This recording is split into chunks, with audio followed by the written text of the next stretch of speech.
আসসালামু আলাইকুম। আজকে চলে আসলাম রসুন তোলার জন্য।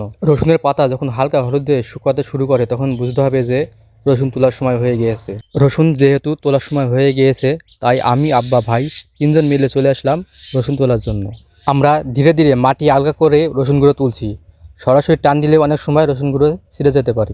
রসুনের সাইজগুলো মাশাআল্লাহ অনেক সুন্দর হয়েছে, আর আল্লাহ তাআলার রহমতে এই বছর প্রত্যেকটা ফসলই অনেক ভালো হয়েছে।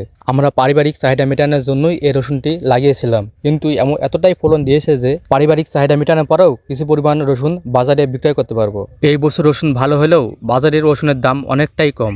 সাড়ে বিশের যে পরিমাণ দাম, যদি সাড়ে বিশের দাম কমতো তাহলে চাষিরা একটু লাভবান হতে পারতো। রসুন তোলা যেহেতু আমাদের শেষ, এবার রসুনগুলোকে আমরা রাস্তা নিয়ে যাব। তোলার পর মাটি ঝেড়ে পরিষ্কার করে নিতে হবে, কিন্তু পানি দিয়ে পরিষ্কার করা যাবে না। যদি পানি দিয়ে পরিষ্কার করা হয় তাহলে সংরক্ষণ করতে সমস্যা হবে। দেখতেই পাচ্ছেন ভাই আর আব্বা দুজন মিলে রসুনগুলোকে তুলে রাস্তায় নিয়ে যাচ্ছে। রসুন তোলার পর 5-7 দিন রোদে শুকাতে হবে, এতে রসুন অনেকদিন ভালোভাবে থাকবে। রসুনগুলো তোলার পর দেখছিলাম নিচে ঝুলছে, ওইগুলো তুলে আমি উপরে রাখছিলাম। আর রসুনের যে পাতাগুলো দেখছেন ওইগুলো গোড়া পেটে কাটা যাবে না, ওই পাতার সাথে রশি বেঁধে ঘরের সাথে টাঙিয়ে রাখতে হবে যেন অনেকদিন সংরক্ষণ করা যায়। আর পেঁয়াজের থেকে রসুন সাধারণত পচে কম, তাই অনেকদিন রসুন ভালোভাবে সংরক্ষণ করা যায়। রসুনগুলো যেহেতু ভ্যানে তোলা হয়ে গেছে, এবার আমরা রসুনগুলো নিয়ে বাড়ি চলে যাব।